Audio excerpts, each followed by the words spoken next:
Bon, Luc, directeur de l'association Amitié de Tzigane. La date du 17 mars a été un moment un peu particulier au niveau de la fonction. Je suis arrivé le mardi matin en disant à l'équipe, on va rentrer chacun chez soi et puis on va travailler autrement pendant quelques semaines, quelques mois. On n'avait pas du tout d'idée de comment ça allait se passer. Il fallait très vite pouvoir répondre quand même aux familles. On a mis en place assez rapidement avec le bureau un plan de continuité d'activité pendant le confinement qui a organisé en fait le télétravail qui était un peu une nouveauté pour beaucoup. Le travail social, on parle beaucoup de relations, d'interrelations. Et là, il fallait travailler à distance, il fallait être efficace tout de même, et puis pouvoir répondre à minima aux besoins des familles. On a un gros service de domiciliation de courrier. Les services de la Poste n'étaient pas forcément tous en service. J'ai voulu que pendant cette période de confinement, en fait, l'activité évolue au fur et à mesure du temps. On a mis en place pendant le confinement des réunions hebdomadaires avec le bureau qui a été très présent, qui était rythmé aussi par un bilan hebdomadaire de chaque travailleur social sur les besoins des familles, sur les mouvements éventuels, sur certains contacts à prendre du côté de la direction ou de l'association pour faciliter le confinement, pour veiller à ce qu'il n'y ait pas de crise financière trop importante au niveau des familles, mettre en place des aides alimentaires, des aides spécifiques, des contacts réguliers de la part des travailleurs sociaux auprès des gestionnaires, auprès des familles, qui nous a permis d'envisager après la fin du confinement les factures qui s'amoncellent, etc. Donc il y a eu plusieurs positionnements de la part des gestionnaires, de la part des partenaires, qui ont permis de faciliter quand même beaucoup de choses au niveau financier auprès des familles.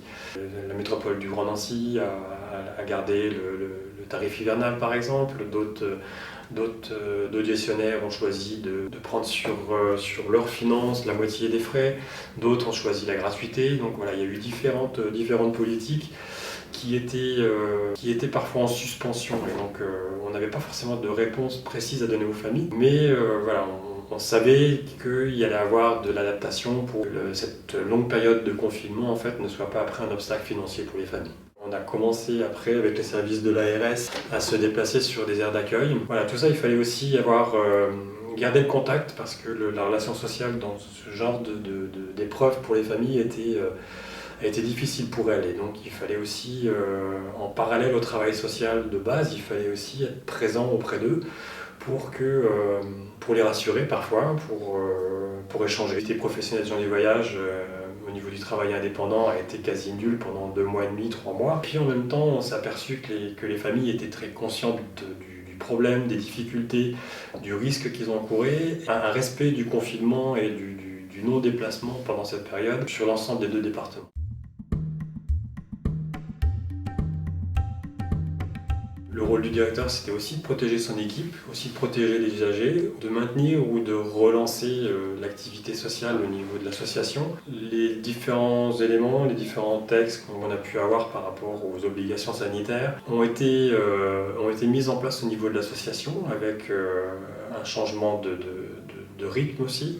On a pu développer cette information auprès des gestionnaires, auprès de différentes familles pour que le fonctionnement de l'association soit connu du public et qui soit au maximum respecté pour leur sécurité et la sécurité de l'équipe. Là aussi, il y a un sentiment un peu bizarre quand on arrive dans les locaux avec des sens de circulation, avec des limites de sécurité, avec des bandes blanches, avec du plastique, avec les masques pour tout le monde, avec le produit hydroalcoolique sur tous les bureaux. Je trouve que ça a été très vite assimilé par l'ensemble de l'équipe et très compris par le public. Ce genre d'exigence en fait est rentré dans une sorte de normalité. Ça se passe relativement bien au niveau de l'accueil et puis du service qu'on doit rendre aux familles. Avec des difficultés par rapport à certains locaux.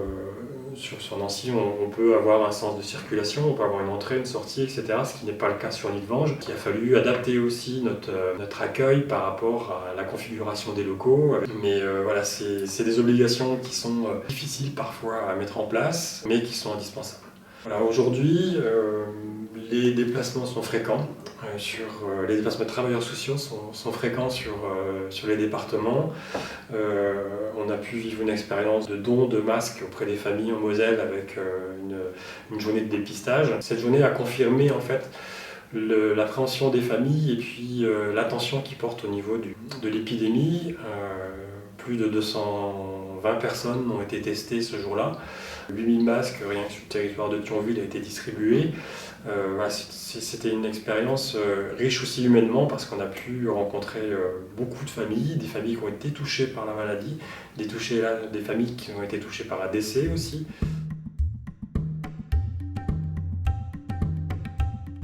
Toutes ces précautions font aujourd'hui partie du quotidien des gens. On avait un peu peur d'une arrivée massive des familles. Cette crainte et cette appréhension du virus et de la maladie en fait, a fait que ça s'est régulé. En fait, hein. Pour l'instant, c'est assez régulier. Les gens nous demandaient quand est-ce qu'on ouvre, quand est-ce qu'on devient, quand est-ce qu'on revient sur les terrains.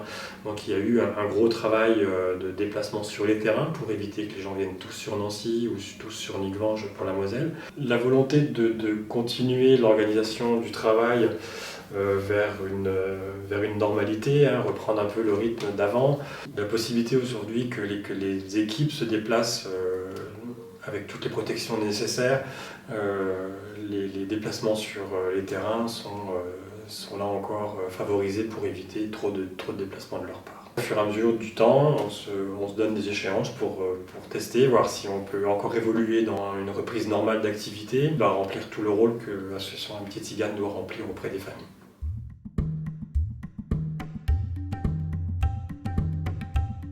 Cette période de confinement nous a permis de travailler autrement, de communiquer autrement. Et pour Amitié Tzigane, en tout cas, l'arrivée du télétravail, avec ses difficultés, mais aussi parfois ses points positifs. On s'est rendu compte qu'une partie de l'activité pouvait être effectuée en télétravail, donc c'est des éléments aujourd'hui de réflexion, savoir comment on peut garder une partie de l'activité en télétravail, comment on peut l'évaluer, comment on peut la mettre en place très concrètement maintenant, je dirais presque dans le quotidien ou dans les plannings prévisionnels des travailleurs sociaux. Le travailler autrement a été testé de force, mais je pense que c'est aussi des éléments qu'il faut qu'on garde pour plus tard. Il y a des méthodes à garder peut-être, et puis d'autres qui sont spécifiques à ce genre de crise sanitaire. Certaines expériences pendant cette période-là de confinement ont été riches, hein, notamment un passage sur les différents terrains en Moselle avec les différents partenaires des DCS, ARS, la police aussi, pour en même temps rassurer les familles, garder une veille sanitaire, garder une veille sociale, tout ça englobé ensemble. On a senti une volonté commune en fait de travailler ensemble. Ce que je retiens un peu du confinement, c'est cette ambivalence entre le confinement pour une population dont la nature même de leur culture est l'itinérance.